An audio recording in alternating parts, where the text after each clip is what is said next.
Alors, on se présente. Donc, moi, c'est Béchir Kouadé. J'y ai depuis bientôt un an. Je m'appelle Ryan Maouli, je suis JRI depuis le début de cette année scolaire. On est en classe de quatrième tous les deux. Donc, on va vous poser quelques questions, de la plus simple à la plus complexe. Donc, pouvez-vous vous présenter? Ah, ça c'est facile. Donc, je m'appelle Stéphanie Di Benedetto, j'ai 37 ans, je suis professeure de PS. Voilà, je suis professeure de PS toute la semaine et le week-end, je suis arbitre. Donc, je suis arbitre chez les féminines, donc j'habite en D1 Arkema le week-end et, euh, et je fais ça depuis 16 ans, l'arbitrage, et je suis prof depuis 13 ans. Donc, justement, pourquoi avoir choisi l'arbitrage et professeur de PS métier? Alors, professeur de PS parce que j'ai toujours voulu faire professeur de PS.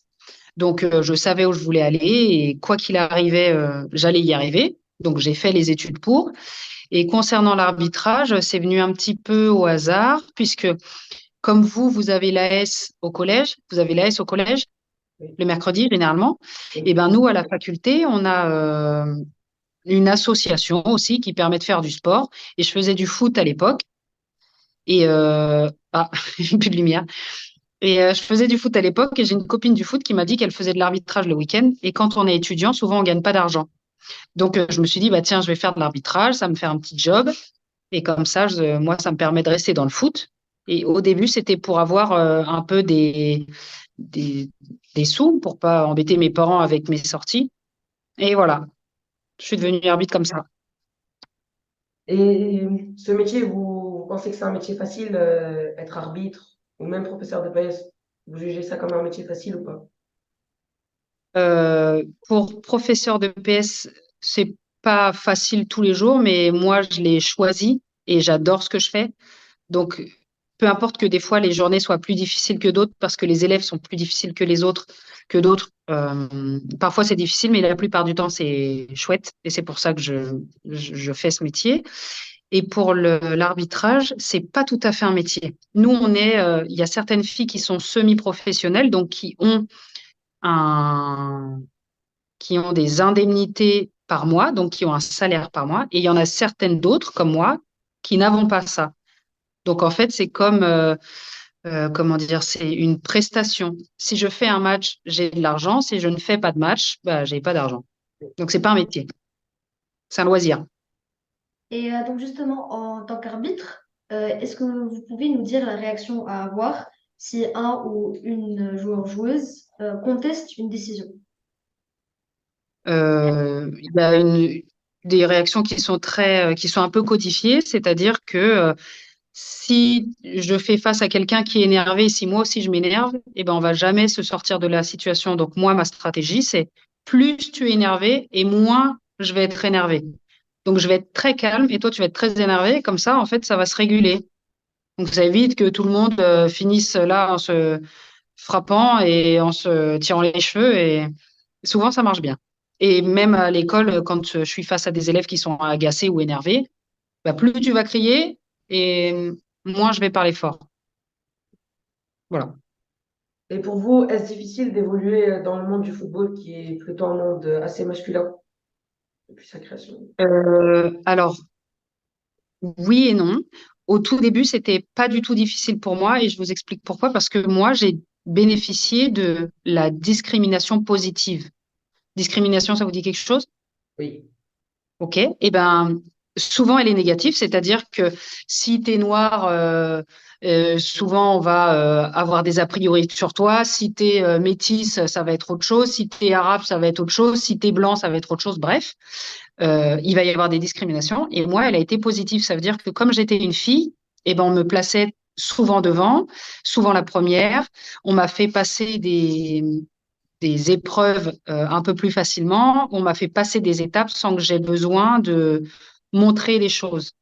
Donc au début, c'était comme ça. Et puis après, plus tu avances et plus c'est difficile de faire sa place dans un milieu, comme tu disais, d'hommes. Parce qu'en fait, il y a toujours cette histoire d'inégalité. Tu sais que à même compétence, souvent les femmes, elles gagnent moins que les garçons.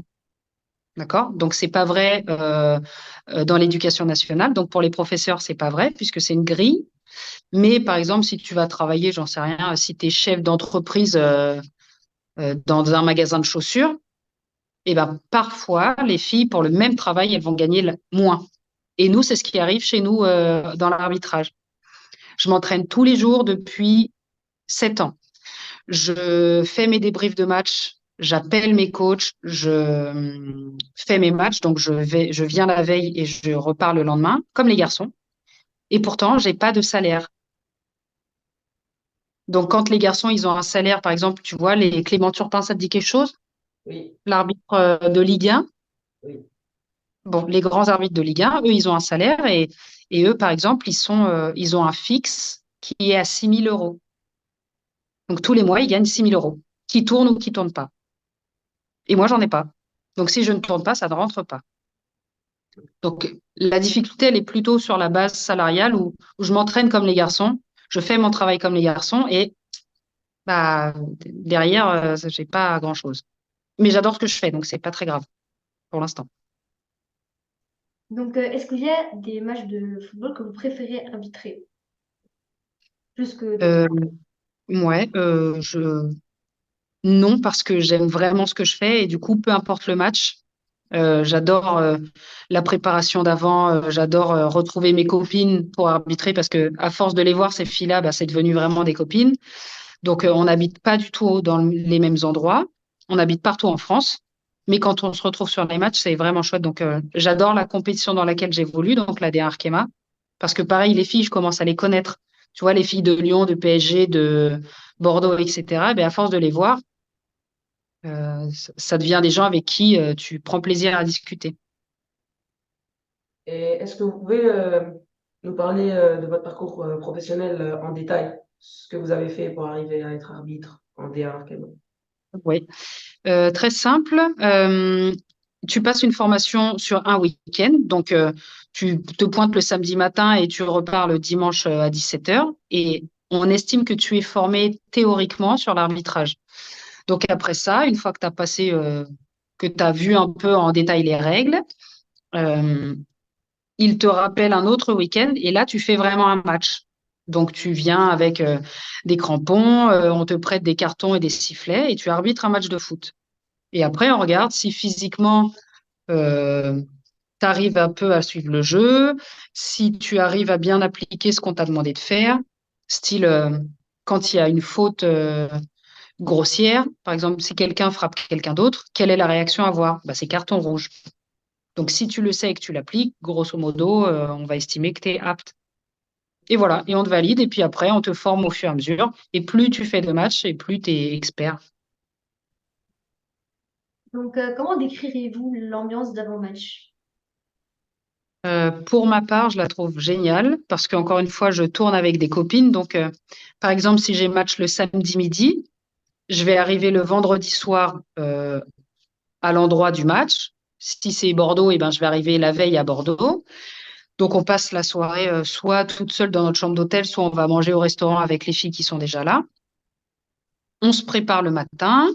Donc, on se met un petit peu en condition, on petit déjeune correctement. Parfois, on va marcher aussi parce que ça nous dégourdit les jambes, etc. Et on est sur le stade 2 heures avant. Et là, on prépare notre sac. Enfin, on met en place notre sac dans les vestiaires. On va faire un tour de terrain. On reçoit les capitaines. Et voilà. Et après, on fait le match et puis on rentre. Donc, l'ambiance, elle est chouette parce que je suis avec mes copines. Est-ce que vous avez des restrictions ou des avantages en étant arbitre? Des restrictions, oui et non, et des avantages, oui et non. Je vais tout mettre ensemble et vous vous débrouillerez avec ça. Euh, des restrictions, oui, parce que je suis sportive de haut niveau. Donc, ça veut dire que tous les jours et toute ma semaine, elle doit être orientée par rapport à mon activité du week-end. C'est-à-dire que la veille d'un match, je ne vais pas m'enfiler un McDo, par exemple. Je vais m'entraîner tous les jours. je fais attention à ce que je fais, je mange correctement. Alors pour moi, c'est pas une restriction parce que j'adore les légumes, par exemple, mais pour certaines, elles aiment pas trop les haricots, donc bon, c'est pas trop la folie quand elles mangent des légumes verts. S'entraîner tous les jours, bah, c'est pas facile quand tu es tout seul et quand il pleut. Euh, donc voilà, c'est mon emploi du temps est organisé autour de mon activité. Donc par exemple, là, ce matin, j'ai été travailler. Je suis rentrée à 15 heures puisque j'ai lâché mes élèves à 15 heures. Je n'avais plus cours. Et j'ai préparé mes affaires. Là, j'ai la réunion avec vous et je vais aller m'entraîner ce soir. Et en fait, ma semaine, elle est cadrée comme ça. J'ai cours, je rentre, je mange et je vais m'entraîner, etc., etc. Donc, c'est pas des restrictions, mais il faut s'y tenir. Il faut être un peu motivé et très consciencieux. Et pensez-vous que dans le futur, vous allez changer de métier ou rester dans le domaine de l'arbitrage? Alors, je vais pas changer d'activité loisir, si c'est ça la question. Je pense y rester jusqu'à ce que je passe les tests physiques, parce que c'est comme ça qu'on reste. Si tu passes les tests physiques, tu continues à arbitrer, et le jour où tu peux plus les passer, bah, on estime que tu ne peux plus arbitrer, parce que tu vas passer vite, par exemple. Donc, j'aime vraiment ça, et plus je peux le faire perdurer, et plus je vais rester. Et est-ce que vous voyez la situation des femmes évoluer dans le football en tant qu'arbitre ou même en tant que joueuse dans des grandes compétitions internationales comme la Coupe du Monde ou la Ligue des Champions? Très bonne question. Oui, je la vois évoluer. Ça fait 16 ans que je fais ça. Et en fait, au tout début, par exemple, au niveau financier, ça a changé. Donc, on gagne pas des milliers des cents, mais ça a évolué. Avant, il y avait aucune fille sous contrat. Donc, il y avait aucune fille qui était salariée, entre guillemets. Et là, depuis 3 ans, elles sont 30 à être sous contrat. Donc, ça, c'est aussi une grosse évolution. On est un peu plus visible. Donc, on est diffusé par Canal+ tous les week-ends. Et ça n'existait pas avant. Fallait regarder sur Internet et trouver un lien improbable. Donc, voilà, ça commence à avancer un peu. Et même au niveau des footballeuses, il y a la moitié de notre championnat qui est professionnel. Ça veut dire qu'elles font que ça. Comme Mbappé, lui, il se lève le matin, il lave ses chaussures, il va manger, il s'entraîne, il remange, tout le monde lui fait à manger. Après, le soir, il s'entraîne encore, il va se coucher et il recommence. Sa vie, c'est ça, c'est le foot. Et ben, il y a quelques filles qui sont dans ce cadre-là. Et c'est pour ça qu'elles gagnent, puisque elles travaillent pas à côté. Donc, elles ont juste besoin de se lever, aller à l'entraînement, dormir, manger, etc., etc., etc. Donc, ça a un peu évolué. Et pensez-vous qu'un jour, le football féminin aura la même réputation que celle du football masculin, ou voire plus connu? J'espère que oui, parce que les filles travaillent beaucoup et parce que on travaille beaucoup pour notre sport, parce qu'on adore ce qu'on fait. Après, en termes de réputation, j'espère qu'on sera toujours aussi fair play.